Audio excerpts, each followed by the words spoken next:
Hello. Thanks for joining us today. I'm Sunny with Elan Transfers, and we are back today with another guest artist. We're going to be talking to Toby Talley from Toby Creates, and she's going to be using some white transfers on dark clay, maybe some spooky ones. I'm not sure. We'll see. So before Toby logs on, I'm going to go over a couple of businessy items, and then we'll get into the interview in a minute.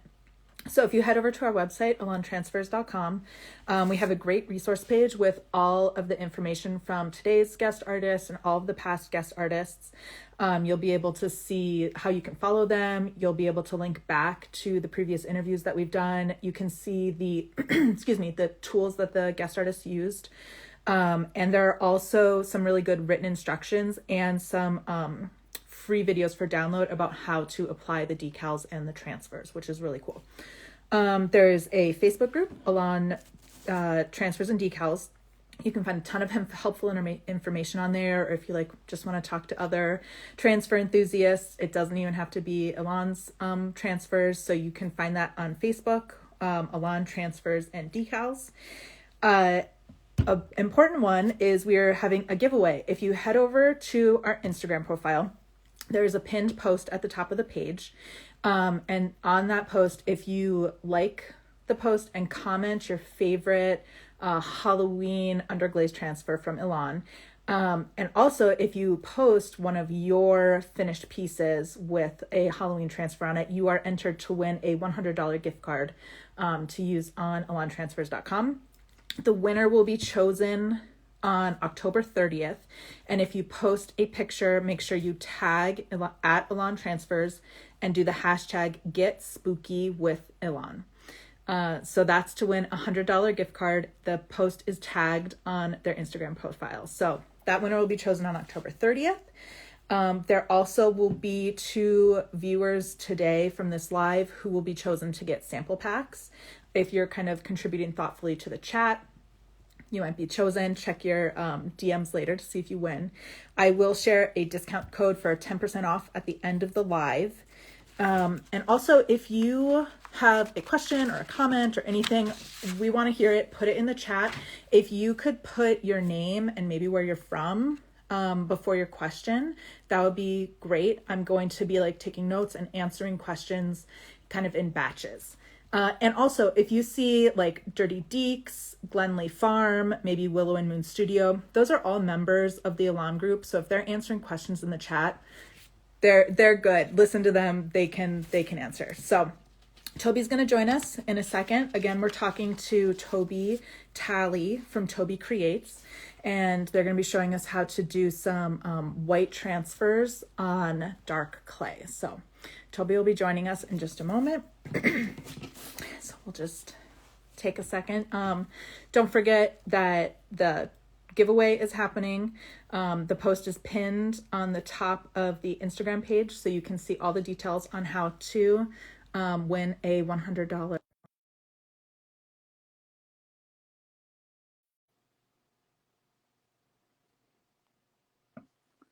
We're getting Toby in right now. Hi. Hi, how are you? Good. Thanks for joining us. I'm excited to talk to you. So much. So am I. Good. So where are you joining us from? So I am in Mandeville, Louisiana. So All right. about 30 minutes south of New Orleans. Nice. Cool. All right. So I have followed you for a long time. I'm a big fan of your work. I love all the different kinds of styles that you do. I love how you use your lawn transfers.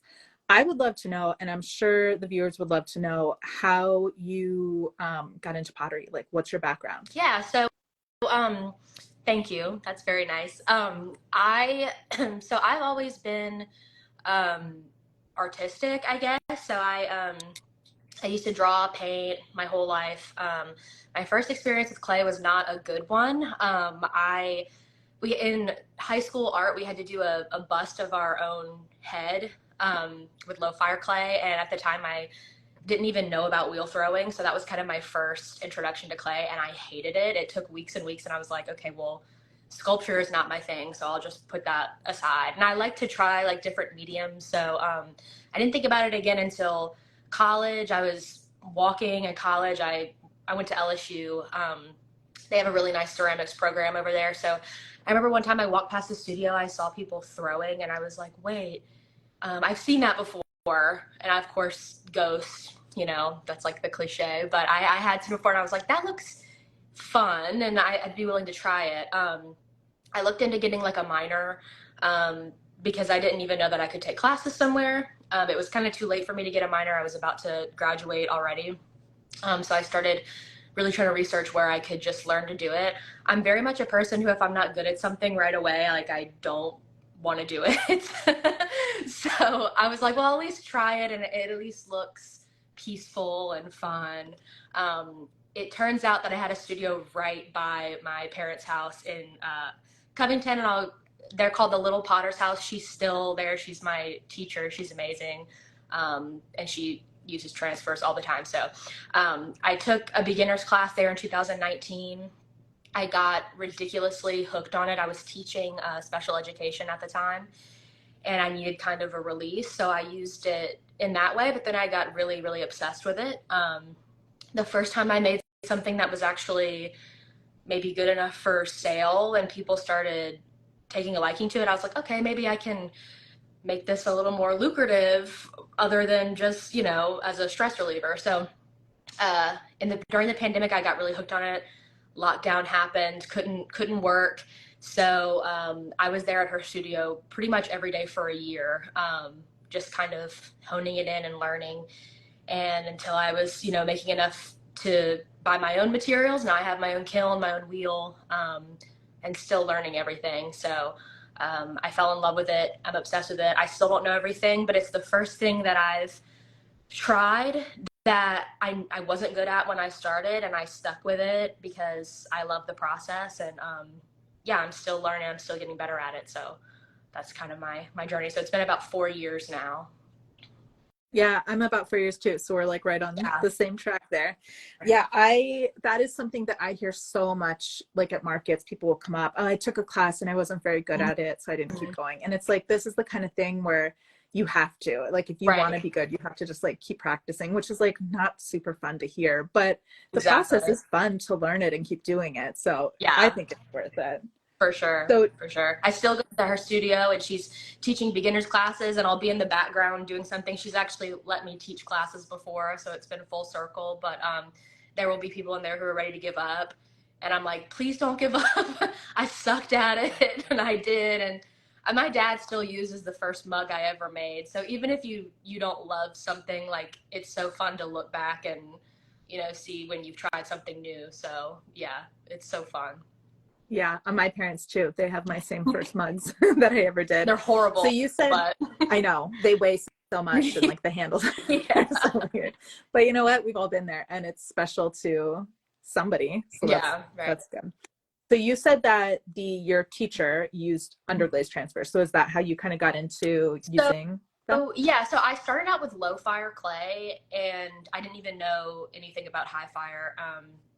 When she decided to make the transition over to high fire, I had to learn about glazes because I had only been using kind of like her stock earthenware glazes. And I just did like a deep dive on Instagram. There were people that I started following, and I found Elan Transfers was the first transfer company I found. And I would try to draw on my mugs, and it wasn't it was hard. And I was like, this is kind of a cheat sheet. Like it's and they have such diverse designs. And that was kind of my first introduction to it. And now she uses it. But I, if you've seen my stuff, you know that like I'm pretty obsessive with the transfers. I love all the spooky designs. I've tried a lot of everything. And Elan is the one that it's just easiest for me to use. The way that it's, I don't know, delivered, and the way that I use it. And so I think that I just kind of stumbled upon it. I, like with everything else, I got kind of obsessed with it. I started trying new things, and when I started it with dark clay, that kind of opened up a whole new, adventure for me, because I didn't even know that it would show up. I started using this really, really dark clay, and that was super fun because I hadn't seen a lot of things with the white transfer transfers on the dark clay. So yeah, it's been really fun. And like I said, I'm still learning. I still find new ways to apply them and different things like that. But I've finally gotten a groove with it. So I really love using them. Yeah. Well, that seems like a good transition. So if you want to go ahead and set up for the demo. So Toby is going to be showing us how she uses white transfers on dark clay. And while she's switching that around, when I normally poll the audience right now, and I normally have you do like a 1-2 situation, but this time I want to know what color transfers you all like to use. So if you can put that in the chat, what color transfers do you like to use? I love a black. But I'm also a sucker for the multicolor transfers. I'll read off all the different colors so you can pick. There's white, black, red, orange, yellow, green, blue, turquoise, pink, brown, and then all the multicolor ones. And I saw a couple questions. My name is Sunny. You can follow me over on Sunny Has Pottery. I'm with Elan Transfers, and we're talking to Toby Talley from Toby Creates.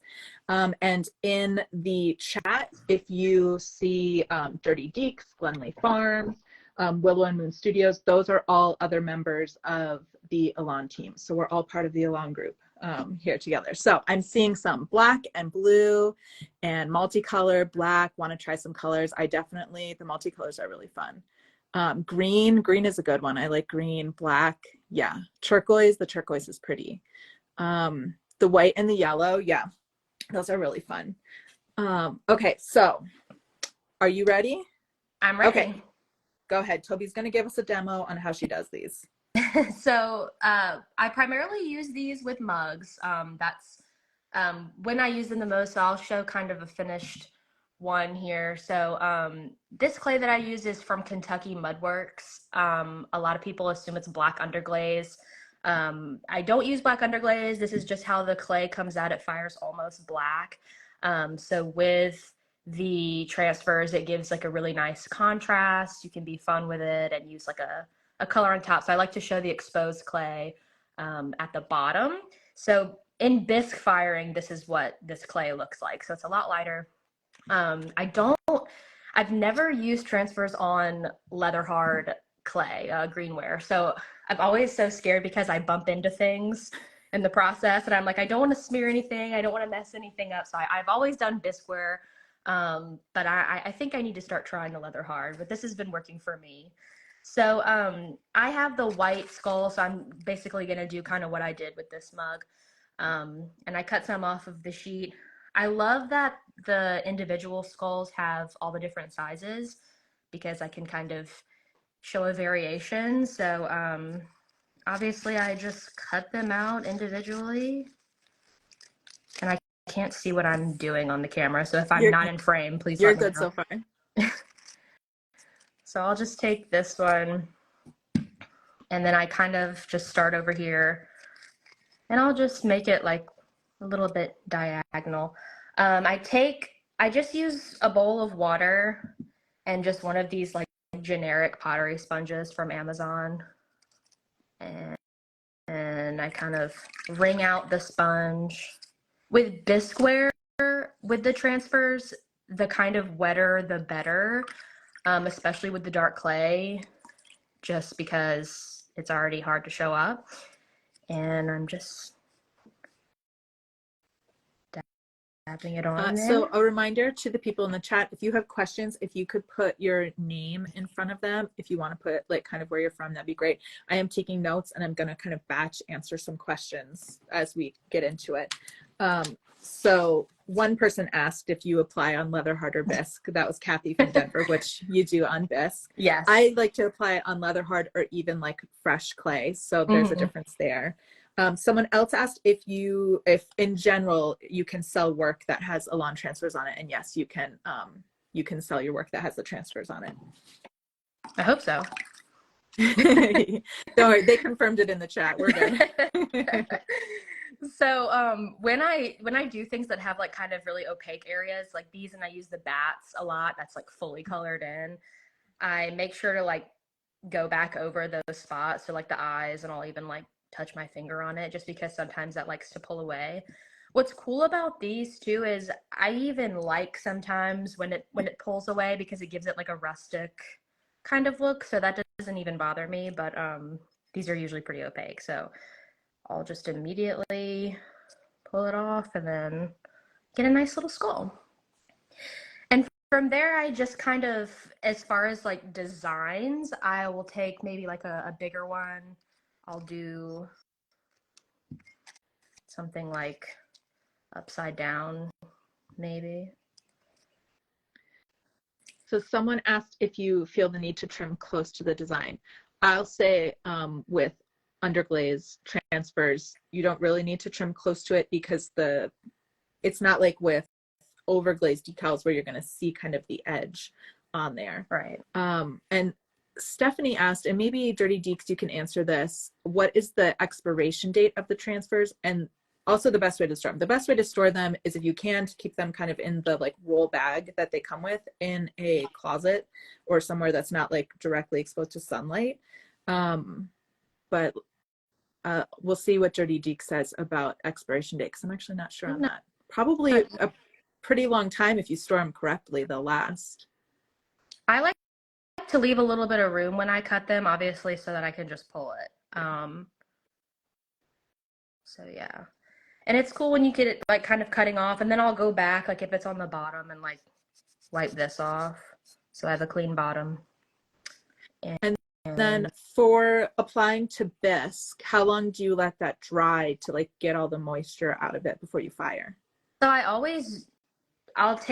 work in like pretty, I don't know, I guess big-ish batches, so maybe like 50 mugs at a time. So I'll take a day and do all of these first, and then I go ahead and apply my glaze to the top. And I mean, honestly, I think 24 hours is probably the longest I've waited before going and putting them in. But with this clay, you can definitely see like when this wetness subsides, I mean, you're pretty much good to go. And that's why I like doing it with bisque because it's already been bisque fired. And I do a nice preheat with my glaze fire too, just to make sure everything's nice and dry. But I would say 24 hours before firing. Yeah, you're getting a great transfer there because like you said, on those like opaque areas, sometimes it's hard to get a clean transfer on bisque, but like that looks really good. So your sponge is like pretty wet, you said. Do you have any problem with like smearing of the underglaze with the wetness on the bisque, or does that like absorb it? I don't, but like if I don't know if you can see, like there's some little like cloudy areas, so I'll just go back and sometimes I'll even take a paintbrush and wet it, and I'll just go back and kind of go around it, and just kind of get those cloudy areas. But I don't generally have a problem with that. Like I said, I'm wetting the sponge a lot, but I'm also going in with like my finger or something hard. You can even take like a rib, like a plastic rib, and kind of rub over it, which I know people do with leather hard a lot. This is actually turning out way better than I expected with the opacity of the eyes. So it is. I think this clay is like my favorite clay to use, like from Kentucky. And you said that's a Kentucky Mudworks? Correct. It's their brown bear. It's the only one they have that's this dark, but all of their clays work super well with the transfers, and Laguna clay too. I use that one a lot. So you apply a lot on mugs. Do you have any tips for applying on like rounded surfaces? I think kind of having them in smaller chunks is definitely helpful. Yeah. So you're not wrapping it around. Yeah, I've never applied with like the full sheet. I'm kind of scared to do that. Just because when I've done that, I don't want to fold over the design. But I have noticed with these rounded bottoms, and sometimes I've done these on planners and bowls, you can see it kind of folds over a little bit, but at least for the skulls, like the design kind of remains consistent. That's what's great about a rounded surface. I think that the design will come out, and again, like I've only really done skulls and bats, but I just kind of form it the way I want it. Sometimes I'll put them all on at one time and like tape them to kind of like etch out my design and make sure that they sit flush against the surface. But usually if I just lay them out, the design is still, pretty continuous throughout, and I don't really get a lot of bumps. I don't know if that's because of the design of the transfer or the piece. I'm not sure, but it ends up turning out pretty well. And like I said, I like a little bit of pull because it gives it like a rustic vibe. So definitely doesn't have to be perfect. And people usually aren't going to call you out for something not being exactly opaque. So No, totally.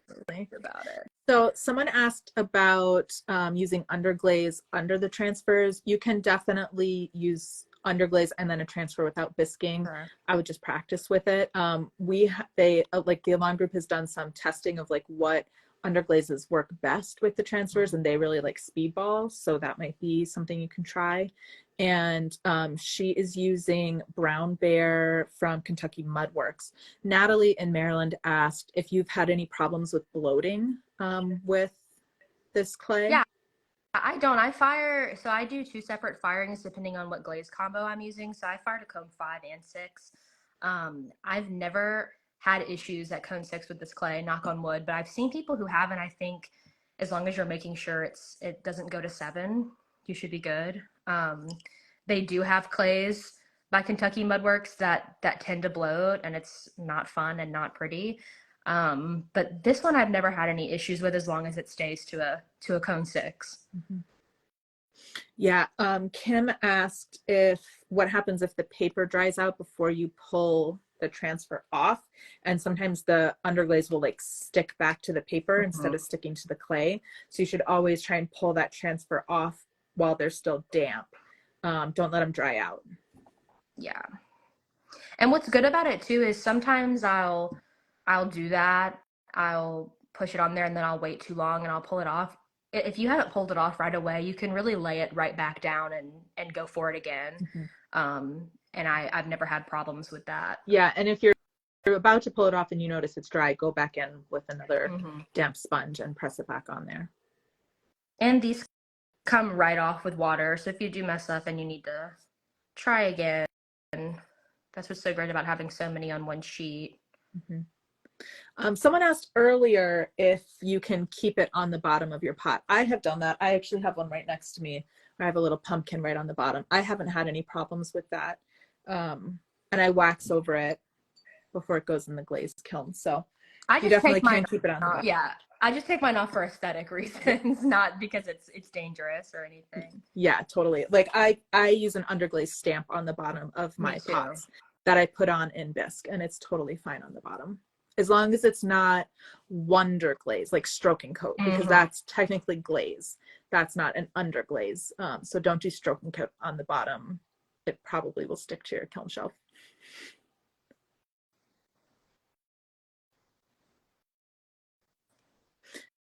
So after you apply all of your transfers, you kind of do it in batches. You let them dry for maybe 24 hours, put all the glaze on. Then you do a slow glaze fire. I do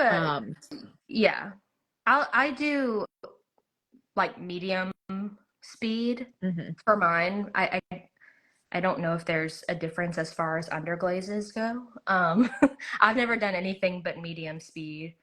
So I'm not sure if that would change anything. I'd be curious to do a slow firing, but I already have, like, if you've seen my stuff, I already have such drippy glazes anyway. I feel like a slow firing might, I don't know, make a little disaster. So, yeah. And I'm already testing it. Yeah. If you're leaving your underglaze transfers bare with no clear glaze on top, firing to cone 6 will get them to be food safe. So just as a reminder to everybody, we are talking to Toby Talley from Toby Creates, and she's showing us how she uses these white underglaze transfers on dark clay. She's using Kentucky Mudworks Brown Bear.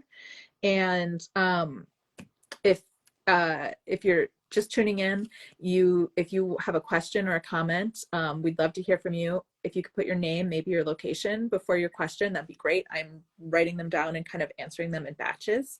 And also, just as a reminder, 2 people who are in kind of contributing thoughtfully to our chat are going to win a free sample pack from the Elan website. So if you start chatting, maybe you'll win a sample pack. And also there is a giveaway going on right now. If you go over to the Elan Instagram page, there is a pin post right at the top. And if you like the post and comment your favorite kind of spooky Halloween transfer, you are entered. And then also post a picture of a piece of your finished Halloween work, tag Elan Transfers, and do the hashtag Get Spooky with Elan. And you'll be entered for a $100 gift card from Elan Transfers for elantransfers.com. And that winner will be chosen on October 30th. So this one's done. And you can see it got nice and opaque in some of those spots. But like I said, even this one that had some pole, I still like it. But you can also go in with like a white underglaze and touch in on those areas too. But I actually like that kind of look.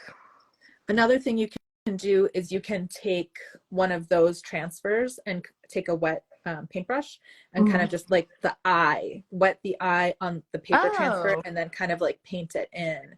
That way you're using just like the same. So you can also try I never even thought of that. That's a good idea. I know with like the bats, I've run into that before because those are so filled in, and I will go back and kind of touch them up. But it's a good method. Mm-hmm.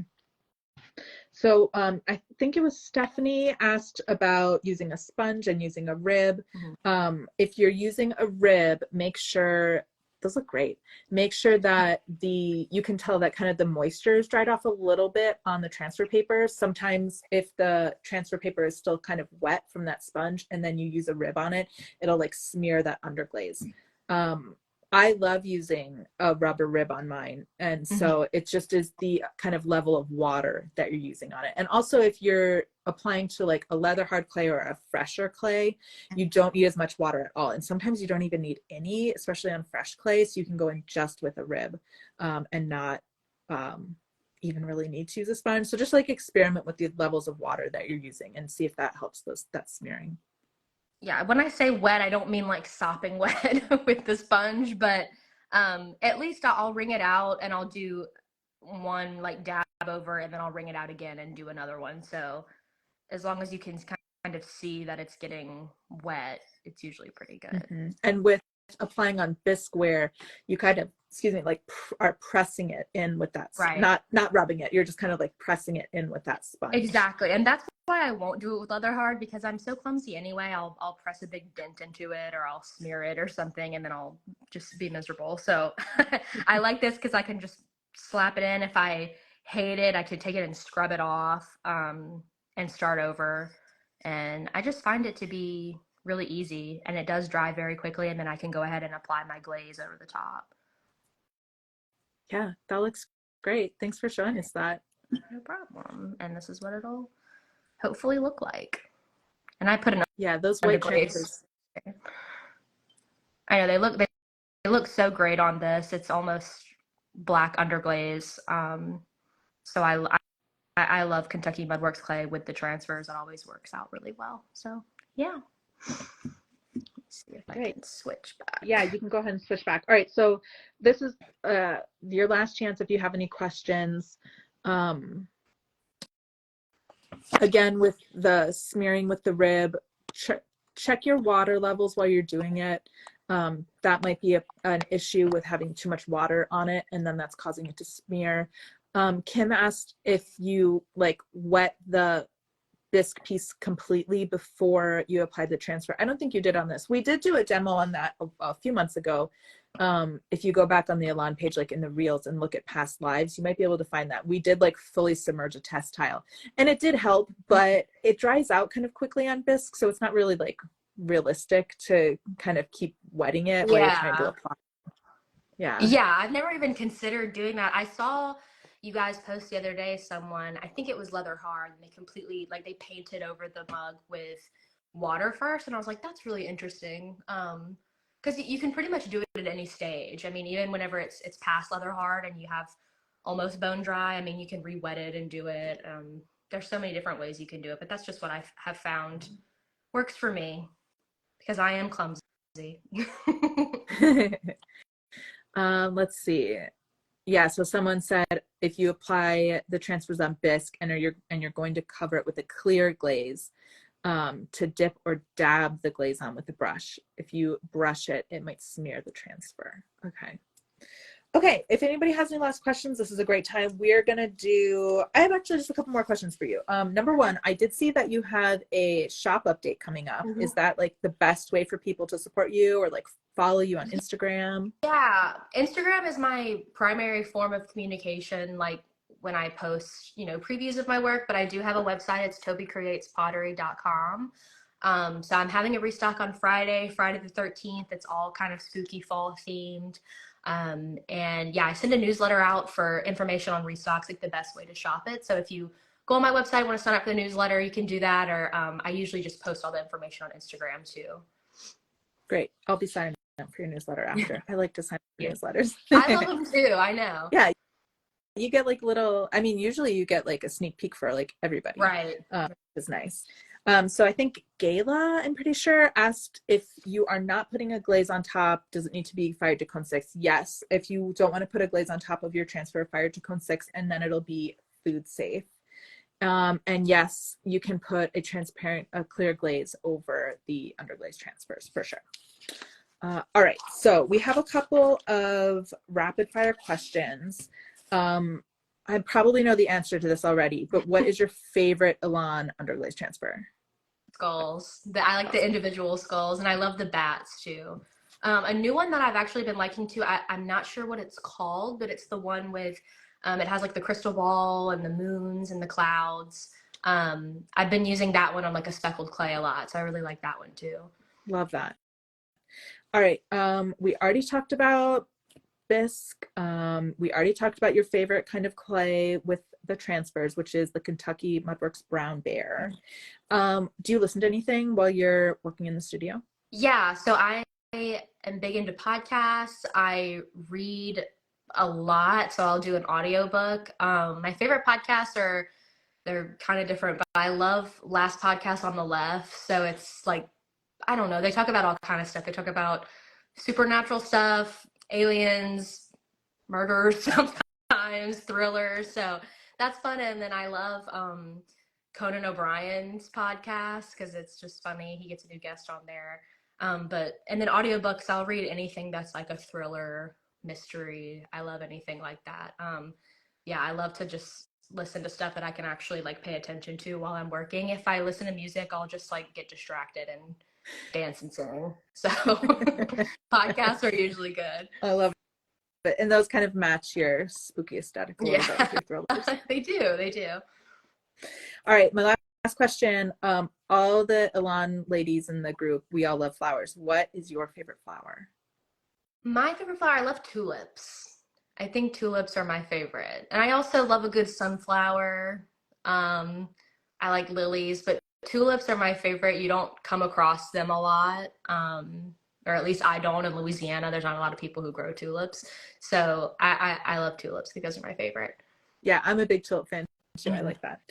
All right, Toby, this was great. I loved your demo. It was so nice to talk to you. It was great to have you on. If anybody watching has a suggestion of a topic that we could cover or a great guest, you can leave it in the comments on this video when it's posted on the Elan page. Don't forget, we're doing a giveaway. The post is pinned at the top of the Elan Instagram page, so you can check that out. And I have a promo code. It is for 10% off. It is good until midnight tonight, so like the rest of the day until midnight. And it is October 10, and you can use it on elantransfers.com. 10% off everything until midnight tonight. So this is the promo code for today. Don't forget, there's also the guest artist page is on Elan Transfers, so you can go back and learn more about Toby and all the guests that we had in the past. And the next time we will be back is on October 24th. I'm very excited to be talking to Jessica Guerrero Taylor from Jessica Marie Ceramics about something very spooky. So I think that'll be really fun for Halloween in October. Toby, this is great. Thank you so much for joining us. Thank you, Sunny. It was so fun. Good. Thank you. We will see you again on October 24th. All right. Bye. Bye.